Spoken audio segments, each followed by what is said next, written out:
My name is Emma. I'm 40 years old. 10 years ago, I was living the life I had always dreamed of. I met Mark when we were in college. We hit it off immediately. He was kind, funny, and made me feel special. We dated for a year before getting married. Felt like everything was falling into place. We moved into our first home, started a family, and built a life together.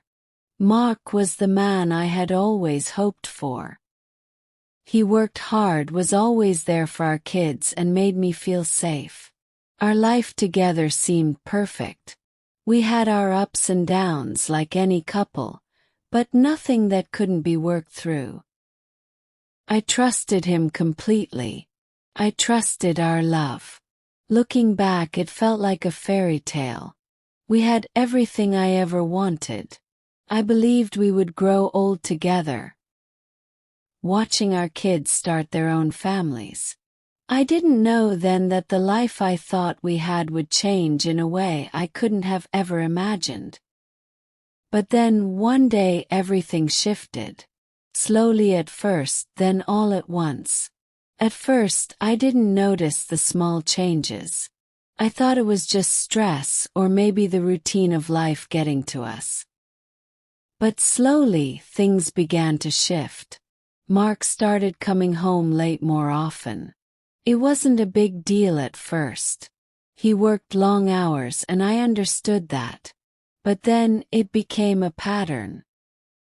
He'd leave for work in the morning and sometimes he wouldn't return until well after the kids were asleep. When he did come home, he was distant. No longer the man who would greet me with a smile or a kiss. I told myself it was just a phase. Work was busy and maybe he just needed a little space. But as the weeks went by, the distance between us grew. When we did talk, it was brief. His responses were short, and he seemed distracted. I remember one night asking him, "How was your day?" He didn't even look up from his phone. "Fine," he said, his voice flat. That was it. I felt this growing knot in my stomach, but I pushed the feeling away. I told myself I was just being paranoid. Things would get better. They had to. Then one evening, I found myself waiting for him to come home. I made his favorite dinner, set the table, and waited. He was an hour late. No call. No text. Just silence. I felt a cold panic start to creep in. What's happening? Asked myself. Something felt off, but I couldn't put my finger on it. The night I discovered everything started like any other. Mark was late again. I had just finished putting the kids to bed, and I was sitting alone at the kitchen table. My mind kept racing. I couldn't shake the feeling that something wasn't right, but I didn't know what to do about it. Then his phone buzzed across the table. It wasn't unusual for him to get a message, but tonight something felt different. I glanced at it, but quickly looked away. "Don't be paranoid, Emma," I told myself. "It's just a message." But then it buzzed again. And again. I couldn't help myself. I picked up his phone just to see what was going on. I told myself it was just curiosity, nothing more. I unlocked it, and there it was. A message from a name I didn't recognize. The message read, "I miss you. Can't wait to see you again. I'll be thinking of you tonight." My heart stopped. I couldn't breathe. I stared at the screen, the words swimming before my eyes. "I miss you." Those words weren't meant for me. I felt my hands shake as I opened the conversation. The messages were romantic, filled with longing and affection. She called him my love and my everything. Felt cold all over. I couldn't believe it. He'd been seeing someone else. And not just any woman, someone he'd been hiding from me. My mind raced as I thought back to all the little signs I ignored. The late nights. Distance. The secretive behavior. When Mark finally came home, I didn't say anything at first. I just stared at him, holding the phone. His face fell when he saw the look in my eyes. I didn't need to ask. Already knew. I didn't know what to say. I was frozen, holding his phone in my hands, looking at the messages that had shattered everything. I felt like I was living in a nightmare. Mark didn't say anything at first. He stood there, his face pale. His eyes avoided mine, and I could feel the weight of his guilt in the silence. Finally he spoke. Emma, I never meant for it to happen. I'm so sorry.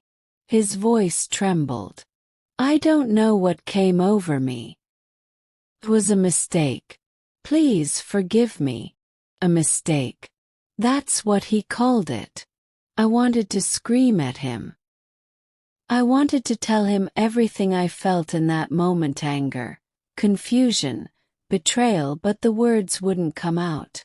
Instead, all I could say was, "How long?" Mark hesitated before answering, his eyes welling up. It started a few months ago. I didn't want to hurt you. Few months ago.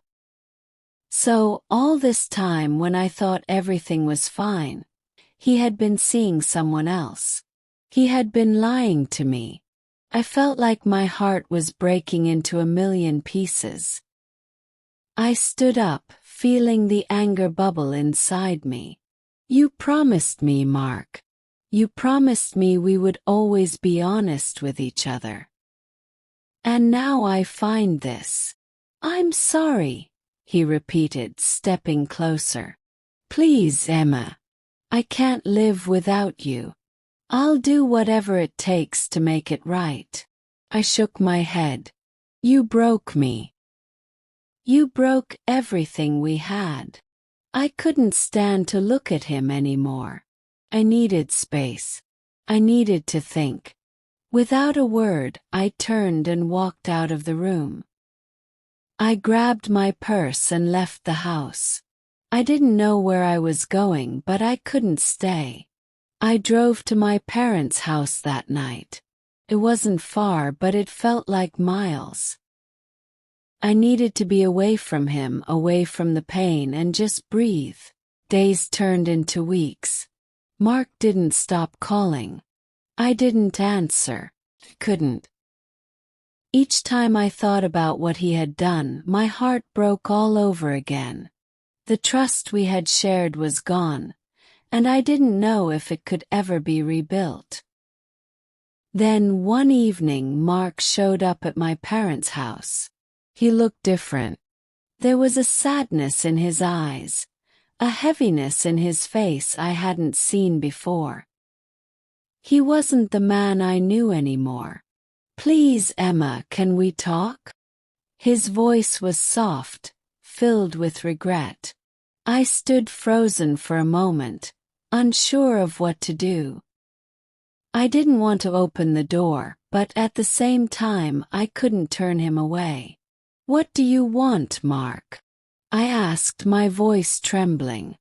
I know I've hurt you, he said, his eyes downcast. I've made a terrible mistake, and I don't know how to fix it. But I love you, Emma. I love our family. And I'm so sorry for what I've done. I didn't know what to say. I wanted to believe him, but after everything, could I? I watched him, waiting for more. I'm not asking for your forgiveness right now, he continued, his voice full of longing. But I'll do whatever it takes to show you I can be the man you deserve. I took a deep breath, my heart racing. I don't know if I can forgive you, Mark. I don't know if I can trust you again. The days after Mar's visit felt like a blur. I stayed at my parents' house, trying to keep busy, trying not to think about him. But no matter what I did, my mind kept drifting back to that conversation. I kept asking myself, can I really forgive him? Can I trust him again? Mark didn't give up. He kept coming by, leaving messages, and doing everything he could to show me that he was sorry. Every time I saw him, I felt a wave of conflicting emotions. Part of me wanted to turn away from him and never look back. But another part of me still missed him. I missed the man I had married, the man who used to make me feel safe and loved. Mark began to show me in small ways that he was trying.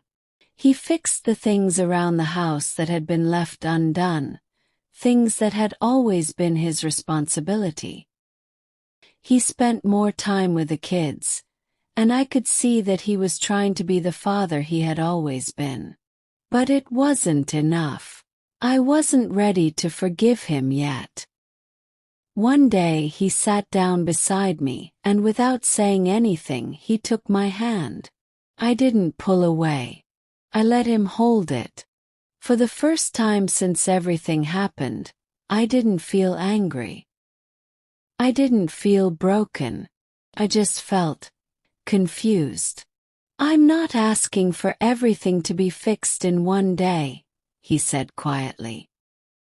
I'm asking for a chance to prove that I can be the man you deserve. It was a small step, but it felt like progress. I wasn't ready to forgive him, but I was beginning to see that he was trying. Time passed, and Mark kept proving he was committed to changing.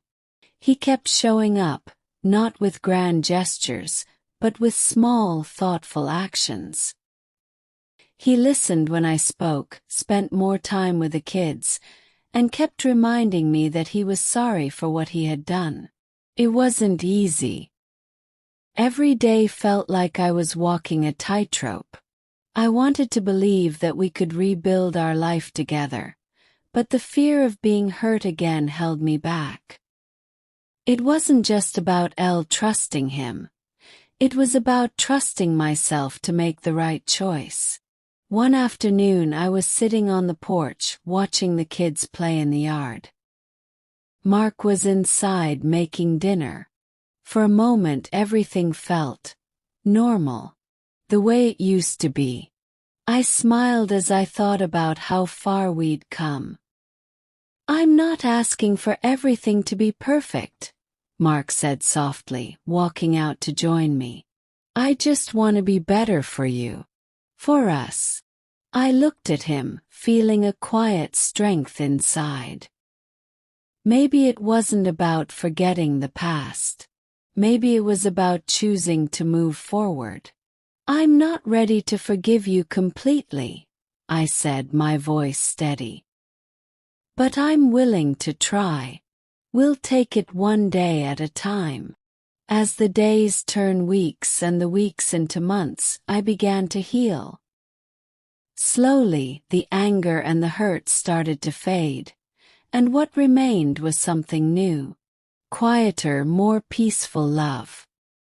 Mark kept proving he was committed, and I kept choosing to believe in him. I realized forgiveness wasn't about forgetting. It was about choosing to let go of the past and make room for healing. The road wasn't easy, and I still had my doubts, but I had learned one thing. Healing takes time. And love takes patience. If you enjoyed this story, please like, subscribe, and share it. See you in the next video.